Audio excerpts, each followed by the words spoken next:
Bonjour monsieur, est-ce que vous pouvez vous présenter? Vous êtes enseignant? Oui, je suis Emmanuel Perrin et j'enseigne au lycée Malraux de Montataire dans l'Oise, qui est donc un lycée ZEP. Voilà, alors, quels sont les problèmes que rencontrent les lycées en zone d'éducation prioritaire? Parce que on vous voit, vous enseignants, manifester depuis plusieurs semaines. Que revendiquez-vous? Alors on revendique des moyens pérennes pour nos lycées. C'est-à-dire qu'on demande des moyens horaires qui soient reconduits d'année en année. Là, Madame la ministre nous annonce que la rentrée 2017 sera la même que la rentrée de 2016 en termes de moyens, mais on n'a aucune garantie sur l'avenir. Or, nous, ce qui justifie nos moyens, c'est l'origine socio-professionnelle des élèves, donc qui appartiennent aux catégories socio-professionnelles défavorisées. Chez nous, c'est entre 40 et 50%. Et en fait, il y a une réaffectation de moyens au sein de l'éducation nationale. Nous, on a 10% de moyens horaires en plus qu'un lycée normal. Et pourtant, l'éducation au lycée Malraux, elle coûte toujours moins cher qu'au lycée Hugues Capet en Lys, par exemple, qui a 7 km. Puisque nous, en fait, on est essentiellement des jeunes profs certifiés, alors qu'en centre-ville, c'est des profs qui sont plus anciens et qui sont plus souvent agrégés. Donc le coût horaire de l'éducation, il est moindre dans le lycée de l'éducation prioritaire. C'est pour ça qu'il faut affecter des moyens. Voilà. Alors très concrètement, pour les gens qui ne connaissent pas cette problématique, au jour le jour, cette réduction de budget, si j'ai bien compris, ça se concrétise comment? Alors en fait, c'est une réduction du budget pour la paie des enseignants. Le budget du lycée, lui, est géré par la région, donc c'est autre chose. Alors vous me disiez, qu'est-ce que ça changerait si nos moyens baissaient? Concrètement, on aurait des classes non pas à 25-28 en seconde, mais à 35. Et on aurait des filières STMG, c'est l'ancien bac G, à 30-35, alors qu'aujourd'hui elles sont à 20%. Et nous, en fait, nos classes moins chargées en seconde, elles nous permettent de faire monter plus de gamins en première. Et les moyens qu'on met sur la filière STMG, depuis qu'on fait ça, on a 10 à 15% de résultats au baccalauréat. En plus, donc nous on est à 90% de résultats au bac, ce qui est beaucoup, compte tenu de l'origine socio-professionnelle des élèves, toujours. Nous sommes en pleine campagne électorale, ça ne vous aura pas échappé. Est-ce que certains candidats, on entend beaucoup de candidats parler justement de cette problématique des ZEP, est-ce que certains candidats répondent par leurs propositions à vos attentes?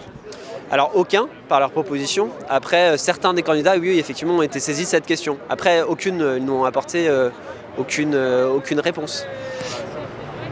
On l'a dit tout à l'heure, vous avez fait un certain nombre de manifestations depuis quelques semaines, voire quelques mois. Vous avez été reçu par le cabinet, les conseillers de Najat Vallaud-Belkacem. Qu'est-ce qui vous est dit et qu'est-ce qui motive encore de revenir et d'aller vers le ministère aujourd'hui? Alors moi je peux vous parler de deux choses. D'abord le 17 novembre, effectivement on a été reçu, mais en fait c'était un des directeurs de bureau de la DGESCO, en fait qui nous a rien dit, qui nous a dit, qui nous a écouté, qui nous a dit allez sur internet regarder la vidéo de la prise de parole de la ministre au Sénat. Il se trouve que c'était le sénateur maire de Montataire d'où je viens qui avait posé la question via le chef de groupe, voilà. Et sinon à aucun moment il nous a dit vos missions sont importantes pour l'école, elles sont importantes pour notre jeunesse et nous vous comprenons. À aucun moment il a été question de la spécificité de notre mission. Voilà, donc moi c'est ce que je regrette. Et sinon, deuxième chose, le 10 janvier, le directeur de cabinet de la ministre a donc répondu au collectif Touche pas à ma ZEP en reprenant l'argumentaire de la ministre, à savoir, au fond, nous vous avons accordé un certain nombre de choses, donc c'est des choses techniques sur les mutations des enseignants, sur les primes des enseignants, sur la rentrée 2017, mais sur le fond, c'est-à-dire des moyens pérennes sur plusieurs années, aucune réponse, si ce n'est la réponse du 17 novembre. Donc les envoyés de la ministre qui nous ont dit mais sortir une carte des lycées d'éducation prioritaire d'ici aux élections c'est pas faisable. Nous on dit que si c'est faisable, on n'est pas les seuls. Dans l'agglomération crayoise, les élus ont pris nos revendications en main et donc par exemple hier il y a un vœu qui a été fait, une motion qui a été votée à la grande majorité par la nouvelle AXO, donc c'est la communauté d'agglomération crayoise élargie. Voilà. Est-ce que les actions que vous menez peuvent se durcir? Vous manifestez? Il y a beaucoup de lycées depuis quelques heures qui rejoignent ce mouvement, qui se mettent en grève. Est-ce qu'on peut imaginer des mouvements de grève beaucoup plus importants, avec des abandons de poste, entre guillemets, enfin je ne sais pas comment on appelle ça clairement. Est-ce que vous êtes prêt, dans votre esprit, à durcir ce mouvement si vous n'êtes pas entendu dans les semaines qui viennent? Alors le mouvement s'est déjà durci à la rentrée de janvier. Après, pour être très franc, vu mon expérience de mon établissement, donc le lycée Malraux de Montataire, je ne pense pas qu'il puisse se durcir encore.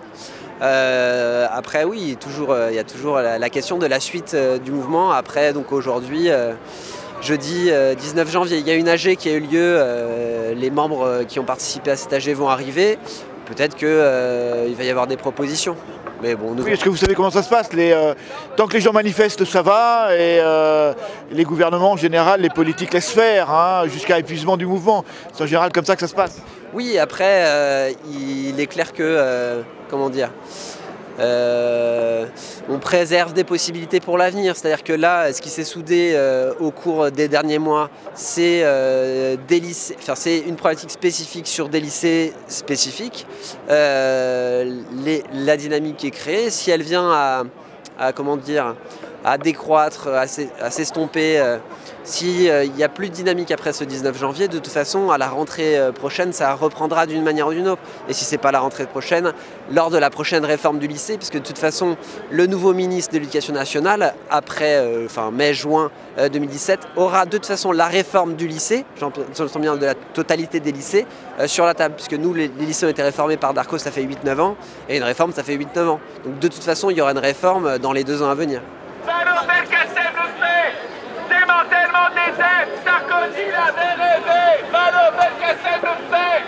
Démantèlement des aides, Sarkozy. Vous êtes de quel lycée? De Julery à Creil. J'ai écrit quelque part là-haut. Expliquez-nous, c'est un lycée en zone d'éducation prioritaire? Oui, tout à fait. Quels sont les problèmes que vous rencontrez au quotidien, vous lycéens? On va plus avoir de ZEP, donc on va plus avoir de moyens, donc on va avoir des classes trop nombreuses, on va plus avoir d'options, on va plus avoir de partenariat, on va plus pouvoir étudier dans des conditions plus ou moins respectables. Vous pensez que les lycées traditionnels sont prêts à vous rejoindre dans un mouvement? On a vu beaucoup de lycées se mettre en grève ce matin. Je pense que oui, je pense qu'ils comprennent ce qu'on doit affronter, ils comprennent que c'est pas la même chose. Plusieurs professeurs des lycées normaux, on va dire, étaient élèves en ZEP avant, vu que c'est là où on fout les professeurs débutants. Ils savent ce que leurs collègues traversent, je pense que oui, ils les soutiennent. Et il y a encore peu de lycéens aujourd'hui, vous n'êtes pas très nombreux là à venir soutenir vos professeurs. C'est les professeurs qui nous soutiennent et pas l'inverse. Les professeurs ont eu leur droit programmé. Si les professeurs manifestent encore, c'est pour leurs élèves. Ça, faut bien le comprendre, ils ne manifestent pas pour eux. Et si les élèves viennent pas, c'est que les parents veulent pas, tout simplement. Moi, j'ai la chance d'avoir des parents qui veulent bien, donc je viens. Ils nous soutiennent, on a créé une page Facebook suite à la manifestation du jeudi 5. J'ai rencontré une élève de Vitry-sur-Seine, moi je suis du lycée Julery-Creil. On s'est dit pourquoi pas créer une page Facebook, ça existe déjà pour Touche pas à ma ZEP, mais pour les lycéens. Du coup, on s'est créé notre page et en moins d'un week-end, on a eu plus de 100 abonnés. Là, il y a de plus en plus de gens qui viennent nous suivre sur cette page-là et on a le soutien de pas mal d'élèves. Je suis rentrée en contact grâce à un administrateur du mouvement Touche pas à ma ZEP. Il m'a donné des numéros de lycéens de toute la France, de Marseille, 9-3, 9. Ils vont venir ces lycéens manifester avec vous? On les voit pas pour l'instant. Ces lycéens, on est là. Il y en a quelques-uns de Saint-Denis, de là. Marseille, ils n'ont pas pu venir malheureusement parce qu'ils ont dit comme quoi c'était difficile pour eux. Nous aussi, moi je viens d'une heure de route de Paris. Les tickets, on les a payés grâce à ça, grâce aux pins qu'on a vendus. Qu'on a fabriqué, qu'on a vendu, que les professeurs ont fabriqué, qu'on a vendu. Et nous, on vient pour défendre nos lycées, nos camarades, nos professeurs, parce qu'il faut savoir que... le droit à l'égalité des chances aussi. Voilà, parce que c'est ça, en vrai. Nous, on se bat pour intégrer de grandes écoles. Et là, se dire que, par exemple, moi, je vous parle de mon cas, il y a un atelier Sciences Po au lycée Julery, où il y a 5 professeurs qui transmettent l'actualité, comment préparer un dossier pour intégrer l'atelier Sciences Po. C'est un partenariat avec Sciences Po et l'école du lycée Julery. Et là, les profs, depuis le début de l'année, ne sont pas financés. Il y a des profs qui sont partis, ils ont le ras-le-bol, ils sont partis. Il reste plus qu'un professeur. Si ce prof part, il n'y a plus d'atelier Sciences Po. Et c'est à lui de tout gérer, tous les élèves qui veulent intégrer Sciences Po. Il y a aussi des partenariats avec l'école du Louvre, qui permet à des élèves d'entrer à l'école du Louvre. Moi, je fais partie de ces élèves qui veulent passer le partenariat parce que je fais l'atelier Sciences Po et je fais l'option Histoire des Arts et l'option Théâtre, ce qui permettra de rencontrer des acteurs, de visiter. Moi, depuis que j'ai commencé ces options-là, je découvre plus, c'est une ouverture pour la culture. Je vais à Paris, on va dans des musées, au Louvre. Le Louvre, je le connais presque par cœur maintenant. Au Louvre, dans des musées, dans des églises, des cathédrales. C'est une ouverture sociale et culturelle. Parce que c'est des milieux, il faut savoir que nous, lycéens de ces banlieues-là, on n'aura pas l'habitude d'entrer dans des espaces culturels comme ça. Et puis moi, je fais l'atelier art plastique. mais c'est un atelier qui est quand même très coûteux parce qu'il y a besoin de beaucoup de matériel. Je sais que j'ai un prof qui est très bon, il n'est pas que prof, il est dessinateur de BD, il est artiste et c'est très intéressant parce que du coup il montre beaucoup de techniques et c'est les ateliers qui risquent d'être les premiers supprimés. Les premiers supprimés s'il n'y a plus les financements dans les CEP. À ceux qui veulent casser l'éduc Prion, prof et élèves répondent résistance. Il rêve la première fois à la manif.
Même par un membre du cabinet.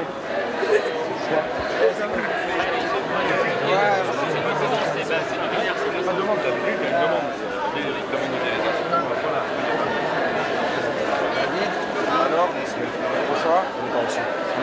On n'est pas reçu. Quel mépris. Quel mépris. Monsieur, vous venez d'apprendre que vous n'êtes pas reçu par le ministère. Quelle est votre réaction?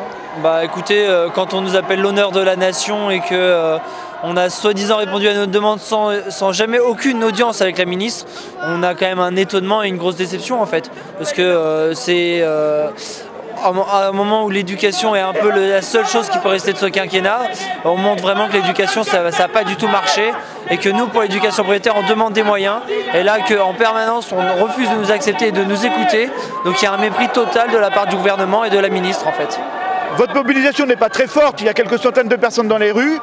Faut-il des milliers de gens, des milliers de profs, des milliers de lycéens pour commencer à être entendus? Là, on est déjà quand même au moins 1000, hein, parce que là, ici, la manifestation, elle a grossi. Il faut savoir que ça s'attache au lycée d'éducation prioritaire, donc on n'est pas non plus 20 000 lycées en France.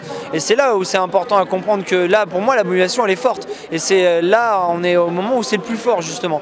Et il y a Marseille qui est venu, il y a l'Oise qui est descendu, et malgré tout ça, on n'arrive pas à être reçu. On a soi-disant répondu à notre demande, mais c'est pas vrai du tout. En fait, on n'a pas du tout répondu aux demandes, hein. Les 450 postes pour les lycées défavorisés, on nous a jamais dit lesquels, où ils sont. Et c'est pas ça qu'on demande, en fait. On veut des moyens qui sont pérennes, pas des moyens d'exception. Pensez-vous que ce gouvernement, comme tous les gouvernements de droite et de gauche, à 3 mois de la présidentielle, laisse traîner les dossiers pour, pardonnez-moi l'expression, refiler le bébé aux autres après? De toute façon, on a eu le chantage qui a été voté pour nous en 2017 et comme ça, on pourra faire votre réforme. Sauf que la réforme, c'est depuis 2014 avec Vincent Payon qu'elle est promise. Les collèges et les primaires devaient passer en éducation prioritaire, ça a été fait. Les lycées, on s'est posé la question, on nous avait dit que ça doit arriver. Et ça fait 2 ans que ça doit arriver. Au bout d'un moment, on dit souvent pour rendre une copie, et 2 ans c'est un peu long. Et nous, on aimerait bien que ce soit fait tout de suite, parce que la carte, on peut la faire à leur place, hein, s'ils ont besoin, hein, si vraiment ils ne savent pas la faire. Mais nous, on sait la faire, on sait les lycées qui sont socialement défavorisés, et c'est maintenant qu'il faut une réforme de l'éducation prioritaire.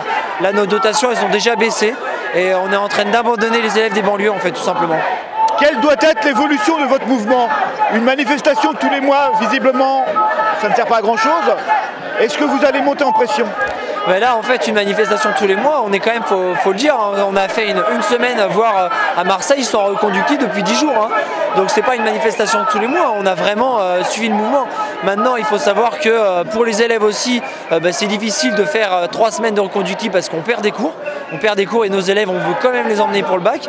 Et donc là, il y a une nouvelle mobilisation qui est prévue le 27. On va continuer parce qu'on ne veut pas lâcher nos élèves, parce qu'on fait ça pour eux en fait. Hein. C'est vraiment pour ça.